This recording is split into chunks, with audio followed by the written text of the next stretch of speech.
오늘 주신 말씀 가운데 히브리서 여행 25번째 믿음의 선진 세 번째 이야기입니다.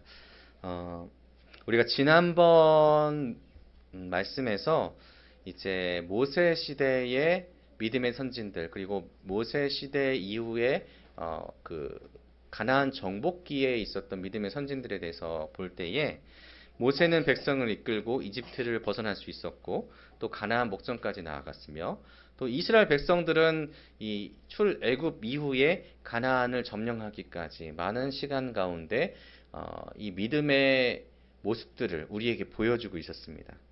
또 그 가운데 이방인이었던 라합을 통하여서 택함받은 이들이 자신의 민족의 강함보다 하나님을 더 먼저 바라볼 수 있게 되었다라는 것을 통하여서 세상 모든 이들에게 복음은 동일하게 제시된다라는 것을 알 수 있었죠. 모세와 출애굽 세대의 믿음의 선진들은 이 믿음으로라는 단어 앞에서 두려움과 공포를 이겨낼 수 있었습니다. 그리고 담대함으로 하나님의 뜻을 행할 수 있었음을 이제 삶으로 증명하게 되는 거죠. 그리고 시대의 권력자들의 압박, 억압, 그리고 죽음까지도 그 눈 앞에 있었던 그 모든 괴로움까지도 이겨내고 담대하게 그 모든 것들을 감당할 수 있었다라는 것, 하나님을 바라보면서 나아갈 수 있었다라는 것을 우리가 지난 시간을 통해서 알 수 있었습니다. 이제 오늘 히브리서가 우리에게 보여주는 믿음의 선진들은 이제 믿음의 삶 세 번째 사사시대 이후에 있었던 선진들의 이야기입니다. 거기에 더해서 지금 우리가 살아가고 있는 세대를 위해서 예비된 새로운 약속에 대해서 우리가 좀 보려고 합니다. 사사시대 이후의 믿음의 선진들에 대해서는 오늘 말씀을 보면 정말 많이 있었다라고까지 정도만 이야기하는 것 같습니다. 32절을 우리가 보게 되면 이렇게 말씀을 하고 있죠. 내가 무슨 말을 더하리요 기드온 바락 삼손 입다 다윗 및 사무엘과 선지자들의 일을 말하려면 내게 시간이 부족하리로다. 아멘. 자, 이제 히브리서 기자는 더 이상 믿음에 대해서 내가 어떠한 증거를 더 내놓기를 원하느냐 이렇게까지 이야기하는 겁니다.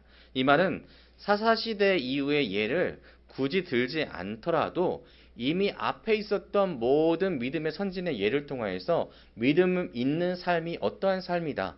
믿음의 선진들이 믿음을 통하여서 믿음을 가지고 있는 사람들이 어떠한 삶을 살아내고 있다는 것을 충분하게 보여주고 있었다라고 이야기하는 거죠.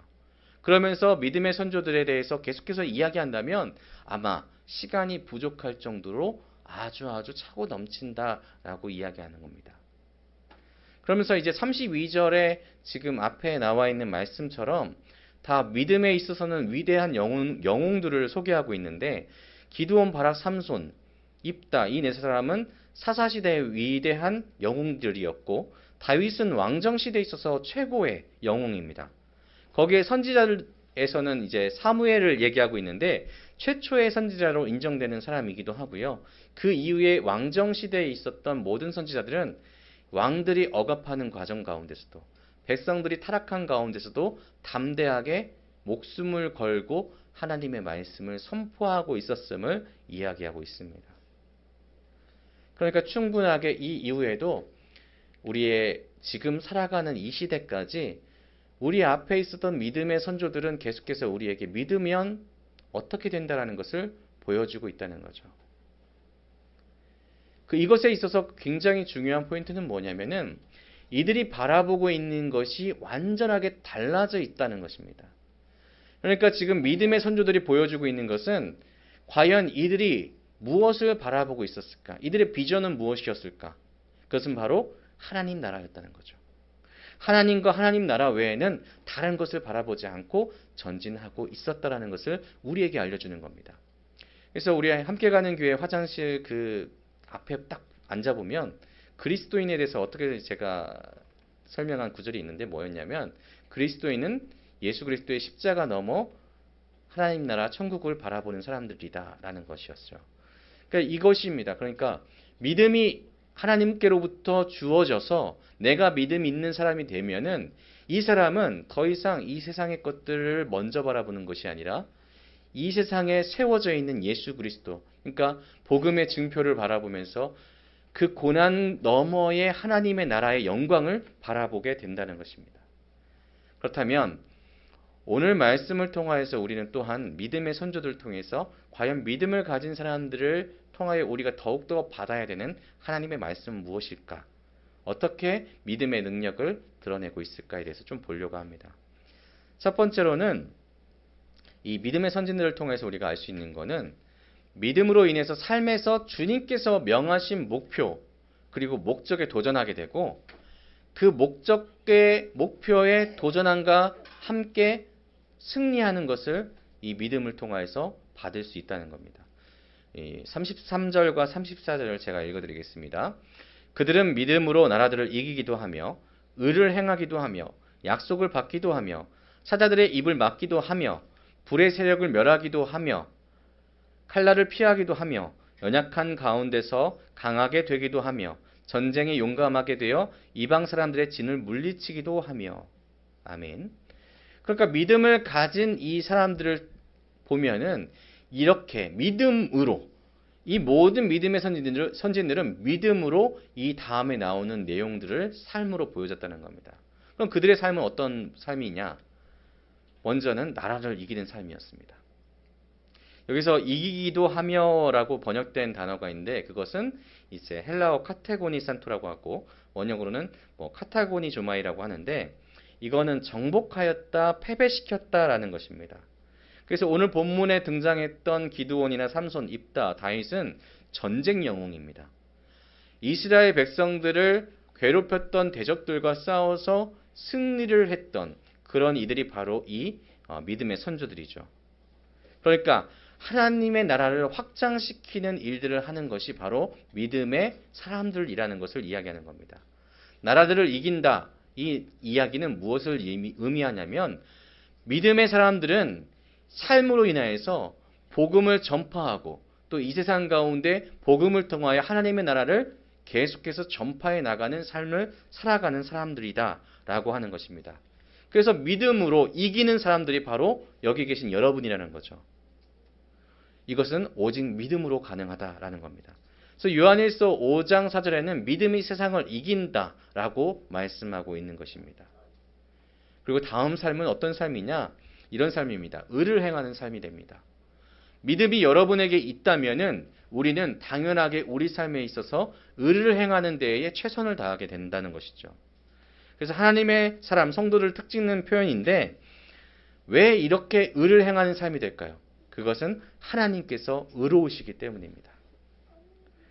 이제 사무엘하 8장 15절을 보면 이런 말씀이 있습니다. 다윗이 온 이스라엘을 다스려 다윗이 모든 백성에게 정의와 공의를 행할세.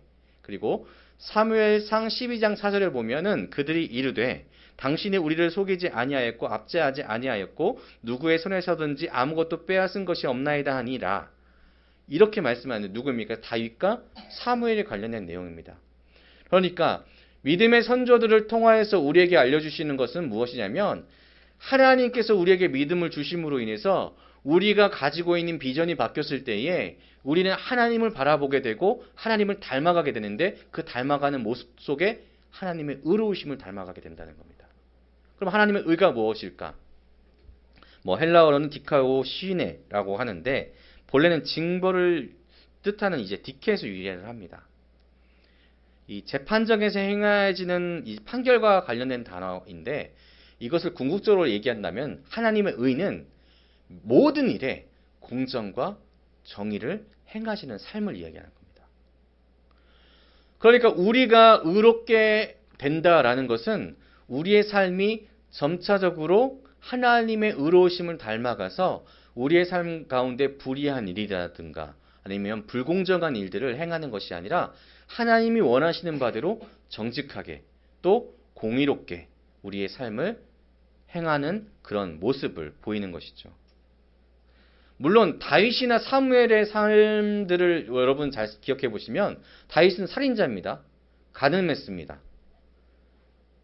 그렇게 썩 좋은 모습은 아니었죠. 사무엘을 보면은 특별한 건 없어 보이지만 실제적으로 사무엘의 자녀들을 보았을 때에 그렇게 가정교육을 잘하는 사람은 아니었던 것 같습니다. 그러니까 모든 것에 있어서 완벽할 수 있는 것은 아닙니다. 사람이. 그렇지만 그럼에도 불구하고 하나님은 여기 계신 여러분들께 의롭다 명하셨고 그리고 그 의로움을 행할 수 있도록 우리에게 믿음을 주셨다는 겁니다. 그러니까 우리가 믿음이 있다면 당연히 그렇게 의로운 삶을 살기 위해 노력할 수 있어야 된다는 거죠.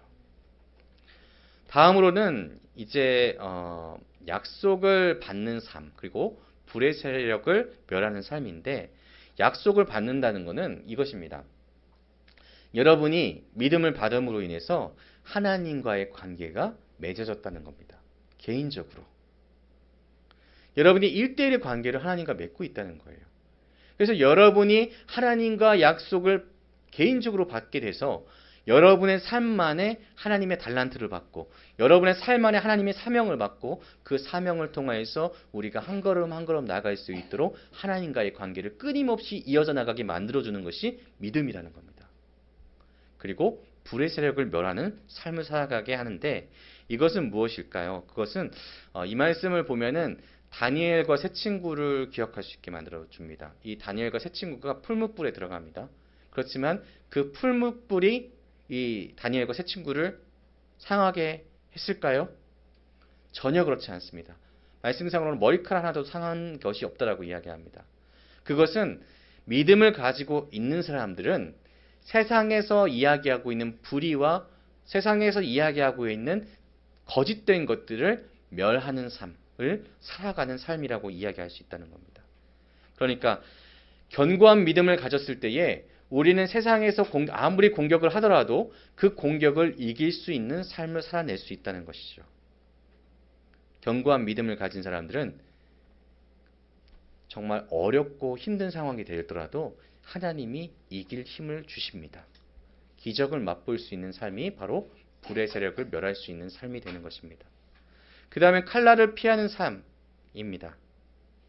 여기서 칼이라고 하는 것은 헬라어로는 마카이레스라고 하는데 이 권세의 상징으로 사용됩니다. 근데 이 칼이란 단어가 어디 사용되냐면 예수님을 잡으러 온 군병들이 있었습니다. 근데 그 군병들에 대해서 무장에 대해서 얘기했을 때 칼을 차고 있었다. 그러니까 거기서 칼이 등장합니다. 그러니까 예수 그리스도를 따르는 이들을 억압하는 그런 세상의 권세를 이야기하기도 하고요.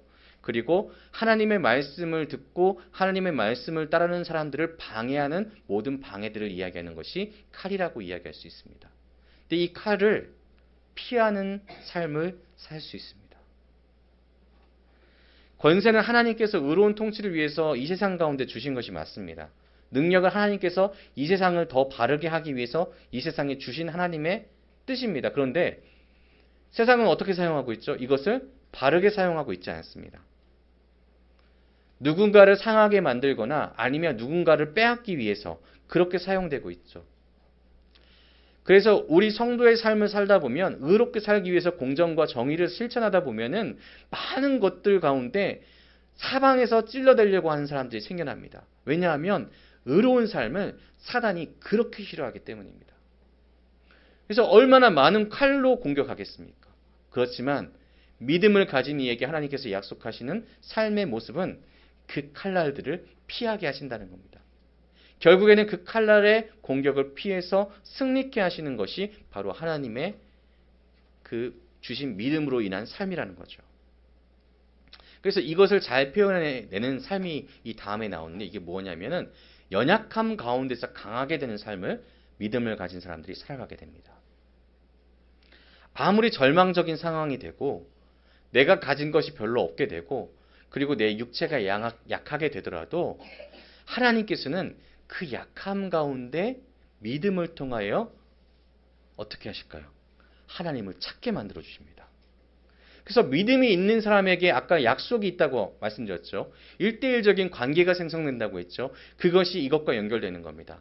내가 연약해질 때에 나는 더욱더 하나님과 가까워지는 겁니다. 내가 연약해졌을 때에 믿음의 눈은 하나님을 바라보게 만들어주기 때문에 더욱더 투명하게 하나님께서 전능하신 것과 하나님께서 모든 것을 이루어내실 것과 하나님께서 나를 지극히 사랑하시는 것을 명백하게 보게 되고 내가 하나님께 간구하게 되는 겁니다.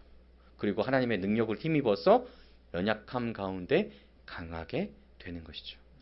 왜냐하면 하나님께서는 전지전능하신 분이기 때문에 세상 모든 것보다 강하신 분이기 때문에 당연하게 강하게 되는 겁니다. 우리 또한.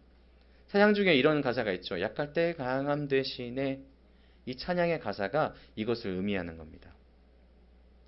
그렇다면 두 번째로 우리가 믿음을 가지고 있을 때에 드러내는 그런 모습이 있는데 무엇이냐면 믿음은 하나님이 원하시는 삶의 모습들을 나타나게 하고 있고 또 그렇게 드러나게도 하지만 또 믿음은 고난을 견디고 인내하고 또 소망을 향하여서 전진해 나갈 수 있는 그런 원동력이 되어집니다. 이 삶에 드러난 모습들을 보았을 때에 우리가 믿음을 가지고 있다고 해도 삶이 모든 것이 평탄하지는 않구나라는 것을 깨닫게 되죠. 왜냐하면 아까 표현된 단어 중에서 권세, 칼이 있었죠. 그리고 약할 때라는 단어가 있습니다. 그러니까 믿음을 가지고 있는 사람들이 무조건 복을 받아가지고 잘 되고 또 잘 되고 또 잘 되고 뭐만 하면 다 터지고 그런 것이 아니라는 거죠. 믿음을 가졌으나 믿음을 통하여서 하나님께서 우리를 구원하시는 일은 있으나 우리의 삶은 지금 이 세상 가운데 살아가고 있기 때문에 고난이 당연하게 이루어진다는 것입니다. 그래서 이것을 극복하는 것 또한 믿음이 주는 역할이고 믿음을 가진 삶의 모습이라는 거죠. 35절부터 38절의 내용을 보시면 이런 말씀이 있습니다. 여자들은 자기의 죽은 자들을 부활로 받아들이기도 하며 또 어떤 이들은 더 좋은 부활을 얻고자 하여 심한 고문을 받되 구차히 풀려나가기를 원하지 아니하였으며 또 어떤 이들은 조롱과 채찍질 뿐 아니라 결박과 옥에 갇히는 시련도 받았으며 돌로 치는 것과 톱으로 켜는 것과 시험과 칼로 죽임을 당하고 양과 염소의 가죽을 입고 유리하여 궁핍과 환난과 학대를 받았으니 이런 사람은 세상에 감당하지 못하느니라. 이 가로를 제외하고 그들이 광야와 산과 동굴과 토굴에 유리하였느니라. 아멘. 지금 이 말씀에 아멘이라고 이야기하고 있지만 이 말씀대로만 되면은 진짜 매일같이 눈물을 흘릴 것 같아요. 그렇죠? 정말로 어렵고 어려운 일들이 여기에 다 적혀 있습니다. 가장 먼저 어떤 말씀이 있습니까? 죽음에 대해서 이야기합니다. 그러니까 35절에 어떤 여자들이 자기의 소중한 자들의 죽음을 맛본다고 이야기합니다. 친족의 죽음은 우리에게 있어서 가장 강력한 스트레스라고 이야기하죠. 사람이 가장 강력하게 스트레스를 받는 것이 내 주위에 있는 가장 가까운 이가 죽는다는 것, 이것이라고 이야기합니다. 근데 이 사람들이 믿음으로 어떻게 이것을 극복해 나가냐면 이 죽음보다도 하나님의 능력은 뛰어나고 이 죽음 다음에서도 하나님의 나라는 분명하게 존재한다는 것을 믿었다는 거예요. 그래서 하나님의 능력을 믿은 이에게는 부활을 맛보게 됩니다. 수냄생 여인이 자기의 자녀가 죽었을 때에 그 자녀가 다시금 살아나는 역사를 맛보게 되죠. 그리고 또 여러 성경의 구절들을 보게 되면은 죽은 자들이 하나님을 믿음으로 인하여서 살려지는 그런 장면들을 보게 됩니다. 그러니까 하나님의 능력을 믿고 의지하는 자에게는 하나님께서 그 죽음보다도 더 큰 능력을 기적으로 맛보게 해주신다는 것. 그리고 어떤 이들은 그 기적을 맛보지 못했더라도 더 좋은 부활, 그러니까 우리가 다시금 살아나는 하나님께서 예수 그리스도를 보내주셔서 심판 때에 우리가 다 일어나는 그때를 기억하면서 심한 고문을 받아도 물러나거나 풀려나기를 구하지 않았다라고 이야기를 하는 겁니다. 실제로 이 히브리서 기자가 이 히브리서를 썼을 당시에 이 당시는 실제로 2차 고난이 시작된 때라고 이야기를 합니다. 그래서 1차 고난은 이미 지나간 상태였던 거예요. 그래서 수많은 사람이 예수 그리스도를 믿는 상태에서 찢겨 죽고 또 물려 죽고 창에 찔려 죽고 가죽이 벗겨지고 여러 가지 고난을 통하여서 죽어갔던 그 시대를 지나갔던 그런 때인데 이제 또다시 고난을 받게 되니까 이 사람들이 복음을 저버리고 다시금 돌아가려고 하는 상황이었던 거죠. 그래서 지금 히브리서 기자는 이야기하는 겁니다. 당신들이 가지고 있는 믿음이 진짜라고 한다면 그 믿음이 보여지고 있는 하나님의 나라, 하나님께서 우리에게 약속하신 것을 바라보면서 견뎌내라 라고 이야기하는 겁니다. 그래서 이 다음 내용 어떻습니까? 심한 고난을 당해서 뭐 조롱, 채찍질 여러 가지 옥에 갇히는 거, 돌로 치는 거, 톱으로 켜는 거, 칼로 죽임당하는 거, 제작적 압박, 환난, 학대, 강탈 열거할 수 없을 만큼 많은 것들을 당하였다라고 이야기하고 있습니다. 말로 할 수 없는 고통을 당하였다고 하죠. 그래서 말씀 중에 제가 찾은 것이 있는데 이제 이 팀파니조 헬라어 팀파니조라는 게 있습니다. 잠시만요. 팀파니조라는 게 있습니다. 이게 어떤 거냐면은 팀판논이라는 고문기구를 가지고 아프게 했다라는 이 단어가 지금 이 본문 가운데 들어가 있어요. 근데 이 마틴 루터는 이 표현을 어떻게 이야기하냐면 분쇄되었다라고 표현하고 있습니다. 근데 이 팀파논이라는 이 고문기구가 뭐냐면은 사람을 이 넓은 판에 북 모양의 형틀에 사람을 고정시킵니다. 그리고 쇠창살로 어깨, 팔, 엉덩이, 다리, 관절들을 때리는 거예요. 그럼 어떻게 될까요? 부셔지겠죠. 그리고 찌릅니다. 그럼 힘줄이 끊어집니다. 부셔지고 힘줄이 찢어진 상태에서 탈골시킨 다음에 죄수의 앞가슴을 분쇄시키듯이 쳐서 죽이는 형벌입니다. 이 당시의 극형이었는데 이 극형을 크리스찬들한테 했다는 겁니다. 그리고 심한 고문 중에서 하나가 어떤 것들이 있냐면 그리스도인들이 당했던 고문이 그때 예수 그리스도를 믿었을 때에 네모난 형틀을 마련해 놓고 네모난 형틀에 이 사람들 역시나 묶습니다. 그리고 몽둥이로 모든 관절을 부숩니다. 사람이 죽지 않을 정도로 부숴요. 관절이 부셔지면 어떻게 되냐면 힘줄만 남게 되죠. 그때에 그것을 양쪽 그 형틀에 동물들을 메고 잡아당기게 됩니다. 그럼 어떻게 될까요? 네, 상상하시는 그 바대로 되는 겁니다. 그런 고통을 표현하기 위해서 마틴 루터가 분쇄되었다. 모든 몸이 다 쪼개지고 부셔지고 갈라지고 찢어지는 고통을 맛봤다라고 할 정도로 심각한 고난을 당했던 것이 바로 이 1차, 2차 고난이었습니다. 이 고통이 얼마나 심했는지 헬라어로는 들리보 베노이라는 단어가 있는데 원형은 들리보입니다. 누르다, 짜내다, 분쇄하다. 그러니까 성도가 당할 수 있는 고통이 정말 우리가 느낄 수 있는 감각의 최대치로 당하였다는 거죠. 살아있는 동안에. 이게 우리가 보고 있는, 듣고 있는 믿음의 선조들이 당했던 고난이었습니다. 그런데 35절에 우리가 봤듯이 그들은 풀려남을 원하지 않았습니다. 풀려남을 원하지 않았어요. 내가 매여 있는 상태에서 이 고난을 당하더라도 이 믿음 지키는 것을 바랬다는 겁니다. 무엇으로요? 믿음으로. 지금의 당장의 삶보다 더 나은 삶, 영원한 삶을 바라보면서 더 나은 천국, 더 나은 하나님과의 만남, 더 나은 하나님과의 교제, 하나님과의 동행, 그것들을 바라보기 때문에 이들은 그 고난을 당할지언정 포기하지 않았다는 겁니다. 왜 그랬을까요? 믿음은 천국을 보게 만들어 주기 때문입니다. 진짜 이 세상을 바라보게 만드는 것이 아니라 천국을 바라보게 만들기 때문입니다. 그래서 38절 앞부분 아까 제가 가로를 잠깐 빼자고 했는데 그것은 이런 의미입니다. 이런 사람은 세상이 감당하지 못하느니라. 아멘.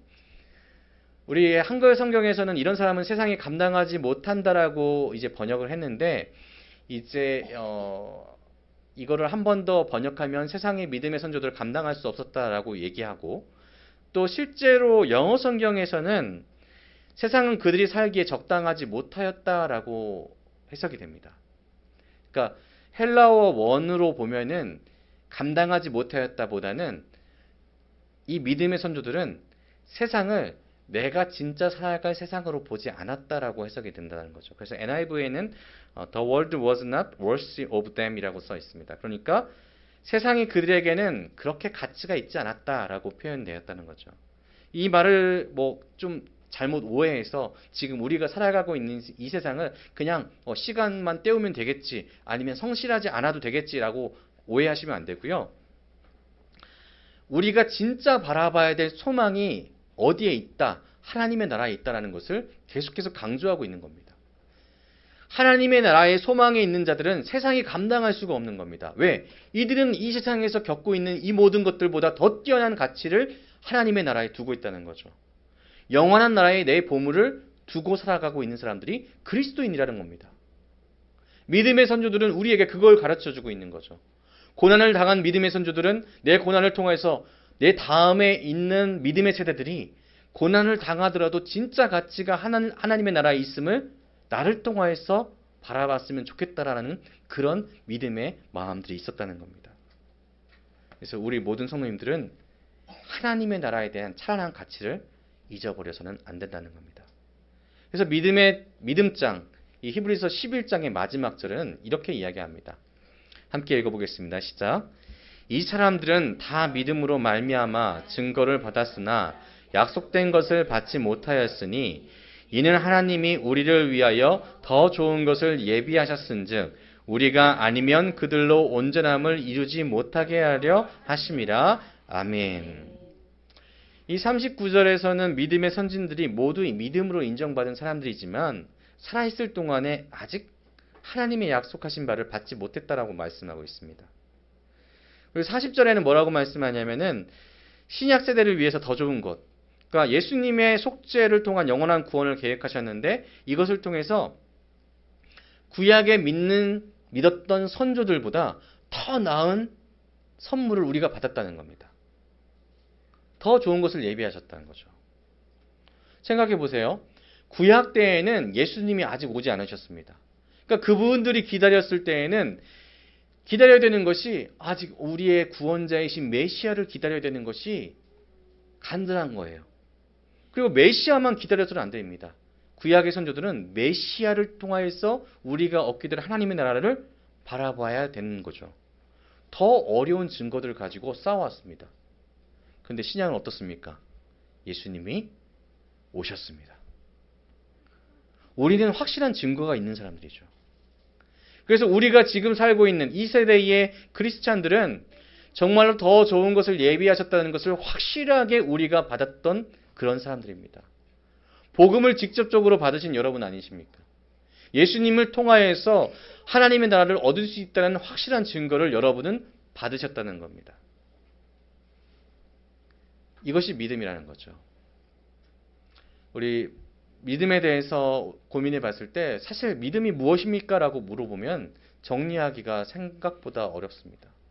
그럼 믿음은 무엇입니까? 믿음장 지금 믿음의 선조들 이전에 믿음은 무엇이다. 그리고 믿음의 선조들 하나, 둘, 세 번째 나아가고 있는데 믿음이 무엇입니까? 라고 물어봤을 때 확실하게 무엇입니다. 라고 정의하기 사실 솔직하게 좀 어렵습니다. 하지만 저는 이렇게 정리를 좀 하고 싶은 게 무엇이냐면 믿음은 하나님께서 우리에게 하나님을 보여주신 것, 진짜 세계를 보여주신 것이라고 저는 생각을 합니다. 믿음을 통하여서 하나님께서 내가 어떤 분이다라는 것을 알려주신 것. 그리고 믿음을 통하여서 우리에게 하나님을 알려주셨기 때문에 당연히 그 피조물인 우리가 그 안에서 순종하게 되고 하나님의 높으심을 통해서 경외심을 갖게 되고 당연히 하나님을 따르게 되는 하나님의 놀라우신 은혜가 되는 것이죠. 하나님을 아는 것이 믿음이라는 겁니다. 그리고 하나님을 알기 때문에 우리는 구원을 받을 수 있게 된다는 것이죠. 우리가 4절부터 38절까지 참 여러 가지 이야기를 들었습니다. 하나님께서 믿음을 주심으로 하나님을 알게 되었고 하나님이 예비하신 참된 처소를 발견하게 됐고 또 하나님이 우리의 증인이 되셨고 증거가 되어주셨고 또 이것이 믿음이라는 것을 알게 되었습니다.